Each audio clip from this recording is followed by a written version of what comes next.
Welcome to Creekside Chats with successful multifamily real estate investors. Dr. Allen chats with successful investors exploring their journey from setback to triumph. Through this window, we glimpse the truths that inspire our guests to invest abundantly and flourish in all areas of life. And now your host, Dr. Allen. Welcome to Creekside Chats with successful multifamily real estate investors, where we delve deep into the lives of our successful guests to learn the secrets of thriving to flourish abundantly in all areas of life. I'm your host, Dr. Allen. Today's guest has been investing in real estate for almost 20 years. Growing up in the family construction business has given him extensive experience in both doing the work and in project management. In 2017, he decided to put his background and expertise together and launched into apartment syndication. Since then, he has been involved in the purchase of over 825 units. Welcome to the show, Mike Vann. Let's start by, if you could take a look back into your childhood and if you could share with us a memorable experience that you would actually consider to be a formative experience that has in some way, shape, or form brought you to where you are today. Well, not sure if this is supposed to be a positive or a negative event, but I think the fact that I grew up with a single mom raising me and never actually knew who my biological father was. They got divorced when I was less than a year old, so never met him, never saw a picture of him, anything like that. And, wow. And then she got remarried and divorced again by the time I was in third grade. So yeah, I guess growing up without a dad that or any male figure involved in my life was probably a pretty formative experience. Anything that I did learn from a male figure was from my grandfather. Okay. So was it your grandfather who was in the construction industry? No, when I was 21, well, no, it was before then. I guess I was probably 19, something like that. My mom did start dating another gentleman, and he was in the construction business. Okay. And worked with him, for him, and they eventually got married, and I worked with him, through college and summers and stuff like that as well, and learned a lot about the business. And from the grunt work on up was all I was involved in for the most part back in those days, but learned a lot about it. So, well, can you delve a little bit more into what it is like for a boy to be raised in a single-family home with a mother without a father figure there? What were some of the challenges that I think would have been unique to you that perhaps would not be to other boys who had a father figure in the home? well, just that lack of guidance, that lack of fatherly wisdom, so to speak. It's interesting. I remember a lot of my friends, had intact families, and I'd always want to be at their house, to be kind of part of that experience, and I thrived and longed for that. And so yeah, growing up was, like I said, it was a lot of I guess I felt like missed out on a lot, from that perspective of having a father and those relationships and the experiences that I saw my friends having with their dads and stuff like that. So yeah, it I guess probably led to some abandonment issues and other things that helped I guess shape me or warp me, whatever perspective you want to take on that. Right. Yeah, it's kind of hard to look back on our life and say this shaped me this way or it shaped me that way. It's kind of a guessing game in any respect there. Mm-hmm. But it's interesting that you, as you look back on your life, you actually, the thing that came to your mind was actually what you felt was actually missing in your life. Yeah. So how have you, over the years, what are some of the things you've done to actually work to fill that void? Well, I think one of the things, because of growing up without that father figure there, and not a very involved mother, I guess need for acceptance has caused me to be very driven individual, high achievement oriented type person. Seems like, I've been blessed just for a number of reasons, to be successful in a lot of endeavors that I've taken on. And that's probably the fact that I view success as a way of being accepted by, my peers, my family, my, whomever, society, so to speak. But luckily my grandparents they raised me a lot. And we were in church every Sunday, and I've always had a strong faith. And I attribute all my success to my Lord and Savior Jesus Christ, and everything I have and will have and ever did was based on the blessings He's bestowed upon me. The gifts He's given me. So that's where I give my credit to my success first and foremost. But I think a lot of my drive has come from the fact that I viewed worldly success, so to speak, as that way to be accepted by others. I wonder if you really have any realization at how unusual that is for children who come from that kind of background to actually be able to turn that around. The norm is just the opposite of that. And I experienced some of that too. Yeah. I went through Yeah. some rough times in my childhood, and got in some trouble and things like that. Experienced alcohol and drug use and abuse and all that stuff, and at an early age, really. And Yeah. Well, that's really the I'd done norm. most of my stuff by the time I was in high school, and had probably done more things than a lot of people have ever done in their life, but good and bad. But anyway, like I said, I've always, as far away as I got away from, the direction I needed to be, I always felt God's presence with me and kind of nudging me, pointing me back in the right direction. And so as I matured and got through college and started doing, less of the childish things and more of the adult things, got back towards my faith. And whenever I got married, I decided because of my childhood that when I got married, it would be once and forever. I wanted to raise my kids in the church, and just celebrated my 26th wedding anniversary last week. Oh, congratulations. Thank you. It is. I mean, it truly is unusual for people with your kind of background to even make it to college, much less actually make it through college. And you said you'd had some rough times, but you said that it was your faith that actually pulled you back out of that.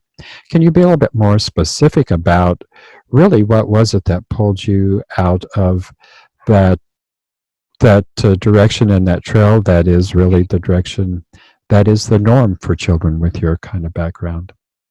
Well, I mean, I've always been entrepreneurial in spirit. Ever from the time I was in grade school. I mean, I had my own. I'd haul my lawnmower around the neighborhood and mow lawns, and we climbed to the top of the trees during the winter time and gather mistletoe and go sell that door to door, and found the Christmas card ads in the back of the comic books and order them and go sell them door to door and all that kind of stuff. And so I've always been driven to have financial success because, like I said, growing up with a single mom who didn't make a lot of money, but yet going to school, and a lot of my friends back in school were from families that were well off. So I saw the vacations they got to take and the things they got to have materially. And, I wanted that for me and my family. And so, that's kind of what drove me to get where I needed to be. And, I knew that the path I was on as far as the partying and all that kind of stuff was never going to get me there. And so once I kind of, got through that after high school and worked in a factory for a year between high school and college, and saw the lives of the people that, were way older than me then. I've been doing it for 20 years, and and the people I was associating with, just from being in that environment, great people, hardworking people, nothing wrong with that career path at all. It was just something that I saw that was not going to get me to where I wanted to be, where I envisioned myself and what I wanted for my future family, from a financial standpoint. And so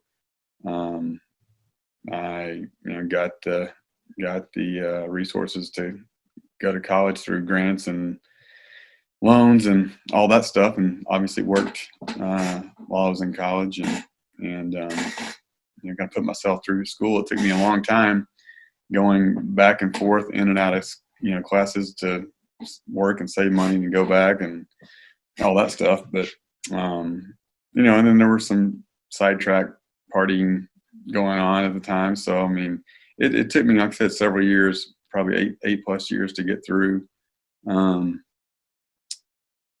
because of those things. But finally got through, and like the last couple of years,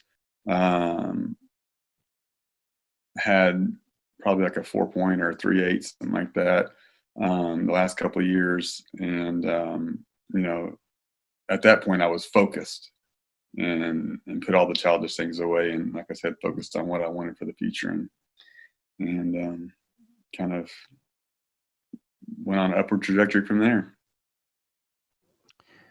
You really need to pat yourself on the back. I mean, that was really a major accomplishment, and it's an unusual accomplishment. I work with young people all the time, and I just I see children coming from your background, and it just I just really mourn to see what they're going through, and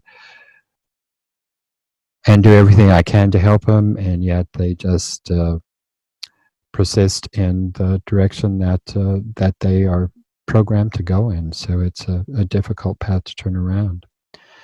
I never really thought about it like that. Yeah. I mean, I don't see what I did as any great accomplishment at all. I mean, Believe me, it is. It was. But It was a major turnaround, and it took a whole lot of determination and persistence on your part to get there.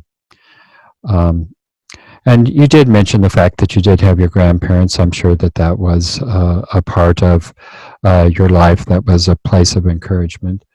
they were the most stable thing in my life, for sure.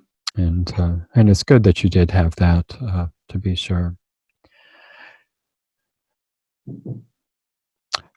Well, you have talked about the fact that you actually did go through a major transformation in your life. And you've certainly, obviously, had to learn to deal with setbacks and difficulties.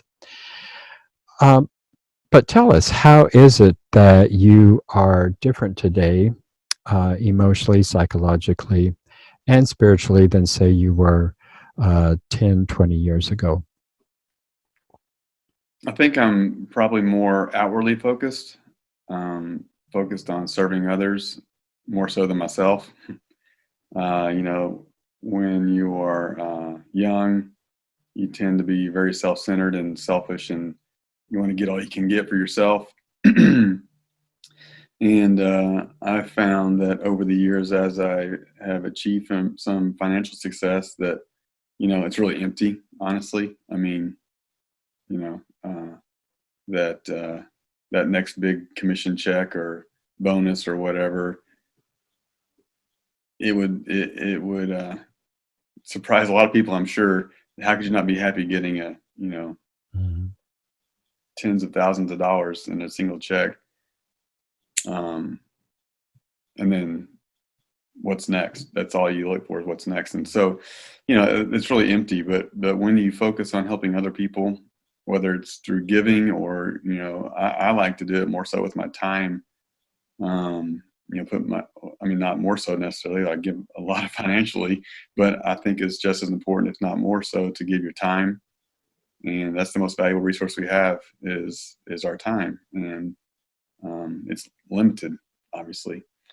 So I think the fact that what you choose to do with it is very important, and using to spend some of that giving back to others, and is something that is, for me at least, I usually get more out of it than the people that I'm giving to.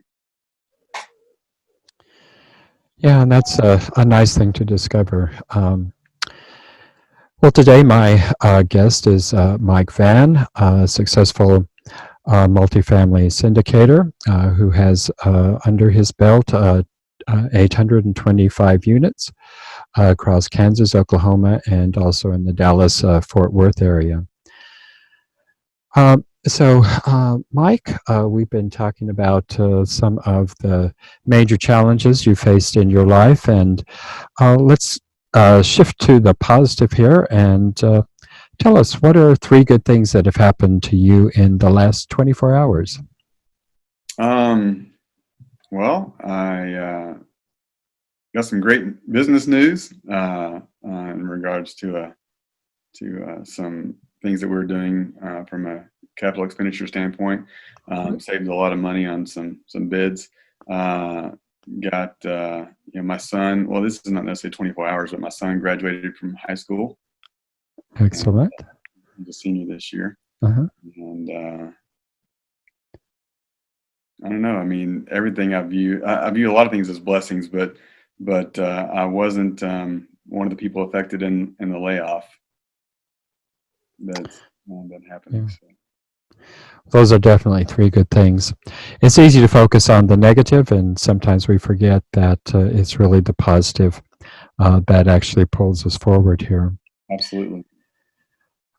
We're coming to the end of our time together, Mike. It's been a pleasure talking with you and getting to know you a tad bit better here. I've got one last question before we close. Before we go to that, can you tell the viewers how they can get in touch with you? Sure. You can email me at mike@tridentmultifamily.com, mike@tridentmultifamily.com. Go to our website, tridentmultifamily.com. You can give me a call, 417-576-8850. Very good. Well, my last question is, when you come to the end of this life's journey, how would you like your epitaph to read? I would probably say that I'd like to be remembered as a man of faith that lived it out, helped other people more than himself, loved his family, and had a servant heart. Wonderful aspirations, Mike. It has been a pleasure having you, and a delight to get to know you just a tad bit better. Appreciate it. Thanks for having me on. Thank you for tuning in to Creekside Chats with successful multifamily real estate investors, brought to you by Steed Talker Capital. Steed Talker Capital works with both new and established investors nationwide, creating opportunities to flourish in all areas of life. As part of our efforts to make the world a better place, Steed Talker Capital contributes to activities and organizations committed to better understand the equine. These endeavors attempt to enhance the human treatment of horses worldwide. Steed Talker Capital, working for a world where all creatures great and small flourish abundantly. For resources to enhance your well-being through multifamily real estate investment, connect with us online at capital.steedtalker.com.